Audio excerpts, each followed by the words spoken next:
안녕하세요. 배지 원장입니다. 자, 여러분들 오늘 백석의 수라가 들어갈 거예요.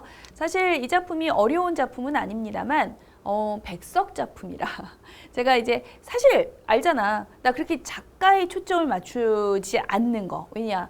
여러분들은 낯선 작품을 볼 거지 그 작가가 막 중요해서 이렇게 시험 보는 고등은 아니거든요.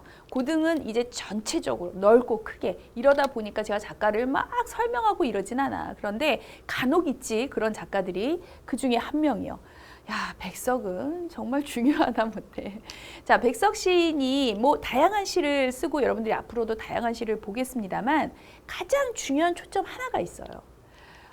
정말 중요시 여기는 거. 그래서 시마다, 백석의 시마다 아주 빈번하게 90% 이상의 그 비율을 차지하면서 등장하는 내용이 뭐냐면 가족 공동체입니다.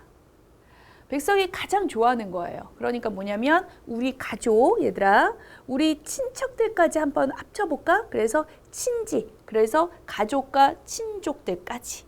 그리고 이 친족들이 모여 살던 옛날에 그렇게 같이 함께하는 우리 마을, 우리 고장, 그리고 우리 고향. 더 크게 가봐요. 결국 우리의 조국, 우리나라, 우리 가족, 공동체 함께하는 거. 그래서 시를 보면 굉장히 긍정적인 시도 있고 막 다 같이 모여서 국수 끓여 먹는 시도 있어요. 그래서 긍정적인 시도 있고 부정적인 시도 있는데 긍정적이라면 다 같이 가족이 모여서 함께 국수, 아까도 얘기했죠. 국수도 끓여 먹고 함께하는 공동체의 모습. 부정적인 모습이라면 다 같이 함께 해야 하는데 그래야만 돼. 백석은 그걸 너무나 중요시 여기니까. 그런데 일제 강점기야. 그래서 해체될 수밖에 없는 이 현실이 너무나 서럽고 힘듭니다. 그래서 결국은 나중에 다시 회복, 함께 하기를 원해요. 이런 시들이 거의 대부분이에요. 이제 그렇게 알면 정말 쉬운 시죠. 앞으로 백석은 여러분들이 많이 보게 될 거고 다루게 될 것이고 그리고 많이 시험에 출제가 빈번하게 될 것인지라 이렇게 알아두면 너무나 고맙죠. 고마운 건 고마운 거고. 자, 우리 학습법은 그대로 갑니다. 자, 동그라미 세모 먼저 하고요. 간단한 시거든요. 그리고 나서 큰 틀 다시 보여드릴게요. 뭐 공동체 회복 얘기 나오지 않을까? 이런 생각. 자, 거미 새끼 하나가 이제 거미 새끼로 출발을 합니다. 하나가 방바닥에 내린 것을, 그러니까 이게 어느 순간 보다 보니까 거미 새끼가 이제 아물아물 하면서 이제 막 가고 있는 거야. 저 같으면 소리를 질렀을 겁니다. 거미는 싫어요. 내가 막 연약한 척하면서 얘들아, 뭐 이렇게 벌레만 봐도 깍 뭐 이런 스타일은 아니지만. 벌레를 기본적으로 안 좋아하지만 거미, 지렁이 뭐 이런 거는 소리가 저절로 나오는 그 정도 너무 싫었을 것 같은데 어쨌든 화자는 아무 생각 없이 어머 거미네 왜 방에 있니? 그래서 이제 얘를 갖다 버리는 거죠. 아무 생각 없이 문 밖으로 쓸어 버린다. 차디찬 밤이다. 사실 차디찬 밤이다 하나만 놓고는 얘들아 긍정일지 부정일지 확 답을 할 수 있는 건 아니에요. 일반적으로 밤, 세모, 그게 차갑게까지 하면 세모인 건 맞지. 부정적인 건 맞지만 이게 확답을 할 수가 없기 때문에 조금 더 보고 찾는 건 너무나 좋은 겁니다. 좀 더 볼게요. 어느샌가 새끼거미 쓸려 나간 곳에 큰 거미가 왔어요. 아까는 새끼거미였고 이번엔 큰 거미. 나는 가슴이 짜릿했다.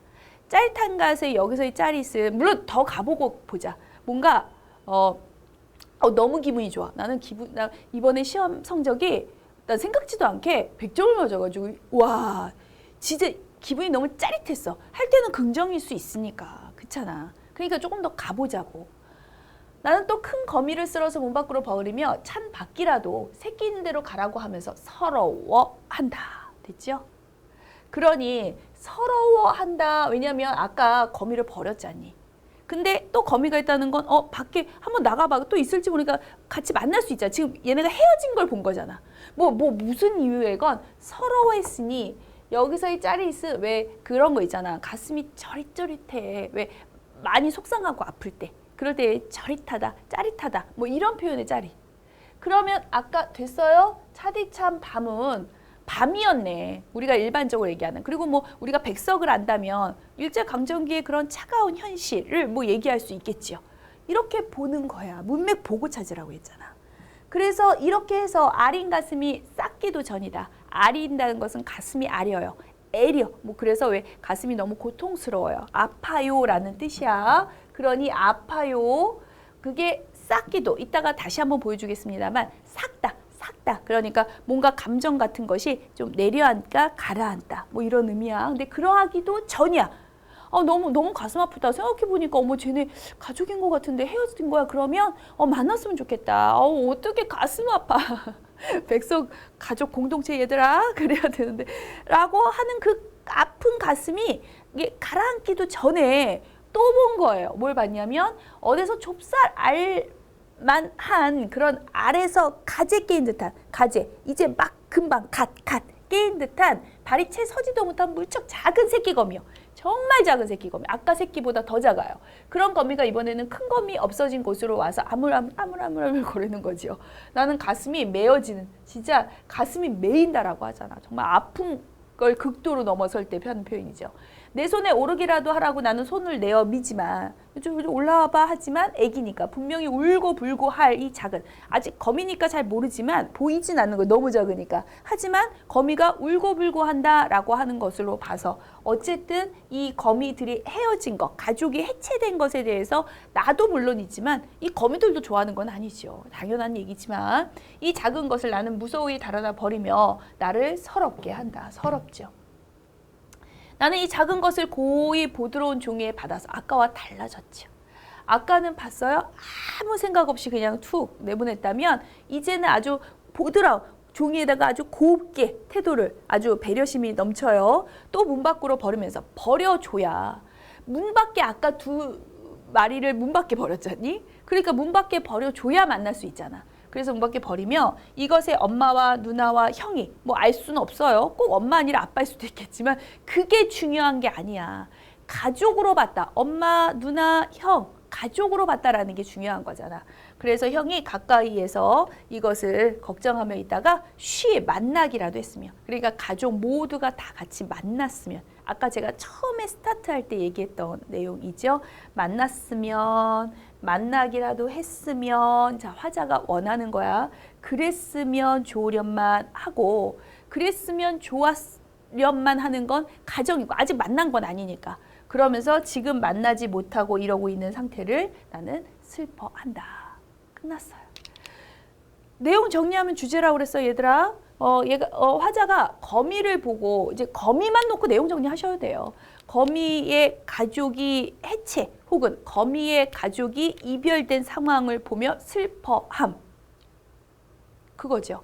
근데 항상 얘기하지만 이렇게 시에서 사물을 들었을 때는 사물이나 자연물이나 그 어떤 것을 들였을 때는 단순히 그것의 초점이 아니라 결국 이것을 통한 인간사를 얘기하고 싶다. 그래서 우리가 만약 인간사를 감을 잡았다. 그냥 거미의 가족이 이별한 것이 슬퍼함 해도 돼요. 정답. 그것도 정답. 하지만 이걸 인간사에 해요? 그러니까 가족 공동체의 해체에 대한 슬픔 혹은 회복에 대한 소망. 다시 만났으면 회복됐으면 회복을 소망함. 뭐 이렇게 해도 상관없다라는 거죠. 됐어요? 그러니까 거미가 사실은 거미를 통해서 얘기하지만 우연히 이런 일이 있었어 라고 얘기하는 듯 하지만 이걸 통해서 일제강점기 하에 우리 민족들이 아까 전 시간에도 얘기했지만 유랑을 떠나고 그러면서 또 가족끼리 헤어질 수밖에 없고 뭐 이런 현실을 굉장히 아파하면서 그것이 다시 회복되기를 언젠가는 회복됐으면 한다. 회복되지 못한 지금의 현실 너무 슬퍼요를 얘기하는 작품이죠. 이렇게 다 내용이 비슷비슷하지 이런 걸 알게 될 겁니다. 자, 동그라미 세모 끝났어요. 그러니까 전반적으로는 슬프네요. 내가 얘기했잖아. 백석은 전반적으로 긍정이냐 전반적으로 슬프냐 이렇게 나뉘어질 것이다. 자, 다시 한 번만 유명하십니다. 자, 다시 한 번만 내용 정리하면서 들어갈게요. 거미 새끼 하나가 자 우선 잘 보세요. 우선은 거미 새끼 하나로 출발을 했어요. 자, 요거 1번. 그러니까 이거를 제가 대상 1이라고 쓸게요.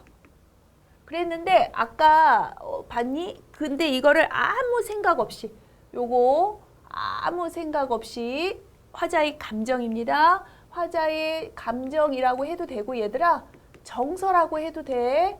그것이 첫 번째 감정이죠. 첫 번째는 좀 무심한 감정이네요. 무심한 감정이었는데 그 뒤에 또 큰 거미가 왔어요. 큰 거미. 자, 대상입니다. 두 번째 대상을 보고 가족이 헤어진 걸 느끼는 이 순간부터 짜릿하고요. 그리고 새끼검이 있는 대로 갔으면 좋겠어 라고 서러워하면서 감정이 변화하고 있죠. 자, 이 순간 잘 들어 얘들아. 이 순간 팁 하나 드리자면 현대시 문제 출제를 하실 때 출제위원들이 문제 출제할 때 가장 좋아하는 게 감정 변화 중에 하나예요. 말 잘못했어. 다시 이렇게 말하고 싶었어. 가장 출제하기를 좋아하는 것 중에 하나가 감정 변화예요. 나 이거 바꿔 얘기하지 않았니? 가장 출제하기 좋아하는 것 중에 하나예요. 왜냐하면 시라고 하는 게 결국은 정서를 표현하고 싶은 거거든. 그 정서를 너희가 잘 캐치했느냐를 또 보고 싶은 거거든요. 그러다 보니 정서가 심지어는 변하기까지 해? 그러면 그거 캐치하는 거 보고 싶은 게 출제자들의 마음이에요. 우리는 출제자들의 마음을 잘 알아야 해. 그러다 보니까 자주 나오거든요. 특히나 이게 내신이라면 말할 것도 없는 거야. 내신이라면 말할 것도 없이 중요한 거라서 제가 체크해드려요. 그러다가 아린 가슴을 쌓기도 전에 아주 작은, 이번에는 대상 여기 있네요. 작은, 그냥 새끼거미도 아니고 정말 작은 대상 3이라고 쓰겠습니다. 새끼거미가 이번에는 큰 거미 다시 왔죠. 그래서 나는 정말 이제는 가슴이 찢어져요. 감정, 정서 3, 4라고 할까요? 찢어지고요. 그리고 나서 나를 서럽게 하죠. 감정 5로 할게요.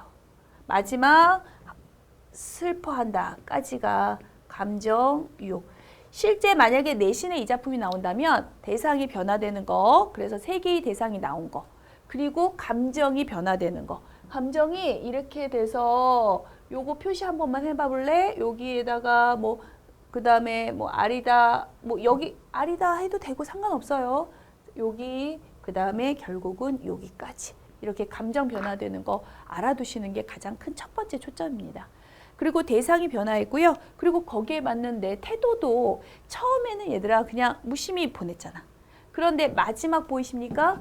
아주 보드라운 종이에 그것도 곱게 해서 아주 그냥 정성껏 배려하는 마음이 이제 생긴 거지. 왜냐하면 안쓰러운 마음이 생긴 거거든.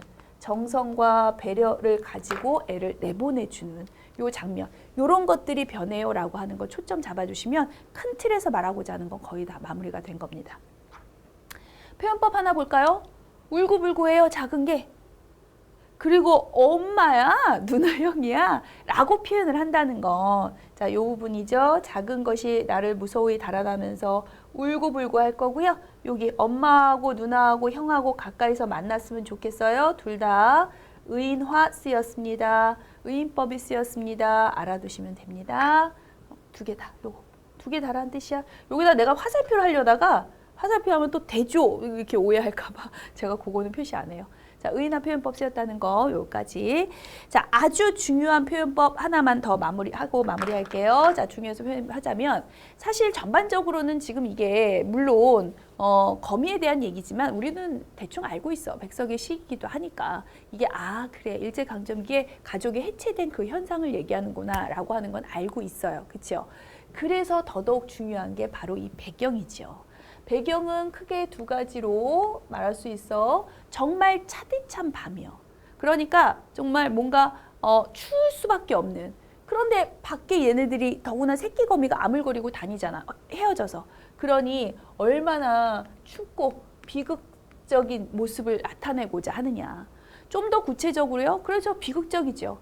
어떤 비극? 그렇죠. 시대가 일제시대다 보니 그 일제강점기가 우리에게 이런 비극을 줄 수밖에 없다라고 해서 아주 뚜렷하게 세모입니다. 차디찬에 굳이 하나를 더하자면 차디찬 뭐 자꾸 보이네 눈에. 차디찬 이거 여러분들이 쓰세요. 굳이 쓰자면 촉각적 심상이죠. 그렇죠? 촉각적 심상을 통해서 차갑다라고 하는 심상을 통해서 현재의 비극성을 더욱 심화시키고 있다. 이런 식으로 선지를 만드는 거거든요, 얘들아. 이런 식으로 선지를 만든다는 건 반대로 너희는 촉각적 심상을 통해서 촉각 맞다. 좀 더 비극적으로 부정적이다. 네 맞습니다. 이렇게 대답할 수 있는 능력을 키우는 거고 출제자는 그렇게 만드는 거고 선지 만드는 거예요. 출제자들이. 근데 매번 반복되는 유사한 표현들을 가지고 만드는 거지. 그래서 그걸 계속 여러분들은 끊임없이 노력을 하되 많이 보고 많이 선지를 캐우치려 노력을 하되 기본적인 이런 학습을 하셔야 낯선 시를 놓고 그거를 대답을 할 수 있게 되는 거야. 이게 국어 학습법. 되셨죠? 이렇게 공부하시는 겁니다. 자, 우선 여러분들 써야 되는 거 요거 잊지 마시고요. 너무 중요한 거 빼먹을 뻔했어, 얘들아. 얘들아. 여기 만나게 됐으면 여러분들 혹시나 요거 안 보이십니까? 밑에 안 보이면 뭐 위쪽에다 쓰는데 저 여기다 쓸게요. 여기다 쓸게요. 그러니까 만났으면 좋겠어요. 그러니까 가족 공동체가 만났으면 좋겠어요. 회복됐으면 좋겠어요에 대한 소망을 아주 뚜렷하게 나타내고 있네요. 자, 요거 안 쓰면 얘들아 페널티. 자, 우선 여기까지요. 요거 마무리 정리하고요. 제가 도식화된 거, 도식화 더 중요할 거야. 도식화 정리해드리겠습니다. 자, 지우겠습니다. 네, 지웠습니다. 자, 들어갈게요. 자, 처음에 거미 새끼 한 마리로부터 출발을 하잖아. 거미 새끼 한 마리, 그 다음에 큰 거미가 다시 또 들어오고요. 그리고 나서 정말 작은 새끼 거미가 나오죠. 이렇게 단계적으로 대상이 계속 변했단 말이야. 중요한 건 어쨌든 이렇게 쭉 가면서 더 예쁘게 줄 긋고 싶었는데 이런 거 마음에 걸려요. 좀 뭐든지 완벽한 거 그런 거 추구하는데. 자, 대상이 변화됐고요. 이렇게 대상이 변할 때마다 화자는 반복된 행동을 했죠. 반복된 행동은 하나야. 왜냐면 거미랑 같은 방에서 살 수는 없잖아. 그러니까 내보냈어요. 하지만 반복된 행일망정. 행위는 똑같았지만 거기에 해당하는 감정은 변화했죠. 감정 말고 정서라 해도 돼, 얘들아. 감정에 변화가 있었는데 처음에는 무심하게, 그 다음엔 조금 슬프듯이 서글픈 듯이 아릴 정도로 그 다음 가슴이 찢어지게 메이도록 뭐 하고 있는지 알죠? 점점 감정이 커졌단 말이야. 자, 점점 커질 때 우리 보통 점층적이다 이런 표현 쓰는 거 알고 있지? 그래서 점층법도 있는 거야. 점층적인 변화가 있었는데 변화라고 해도 좋고 그 변화가 점점 커졌기 때문에 점층적으로 고조되었다 뭐 이런 표현을 써도 상관이 없죠. 중요한 건 요거 많이 물어본다라고 얘기를 했어. 어찌됐건 그 감정이 고조된 그 감정 자체가 세모, 부정적 감정이야. 왜냐하면 가족 공동체라 여겨지는 이들이요. 이들을 여기서는 가족이야 라고 본다면 가족이 해체되어 있음을 봤거든요. 그러다 보니 감정이 이렇게 고조되는 슬픈 감정일 수밖에 없다. 이게 결국은 우리 민족의 현실을 보여주고 싶은 거잖아. 그래서 주제에 아까 썼던 겁니다. 가족 공동체의 회복에 대한 소망. 염원 쓸까? 염원. 소망해도 되고요. 염원 뭐 어떤 거든 상관없겠죠. 자, 이렇게 뭐 하나만 더 쓰자면 요거 거미새끼 얘네들을 의인화 수법을 썼습니다. 왜냐하면 전반적으로 얘네들을 마치 사람처럼 가족이라는 표현을 쓰고 있기 때문에 전반적으로 의인화 수법도 굉장히 큰 두드러진 특징 중에 하나였어요. 자, 여기까지입니다. 고생 많으셨어요. 다음 주에 또 다시 뵙겠습니다. 수고 많으셨습니다.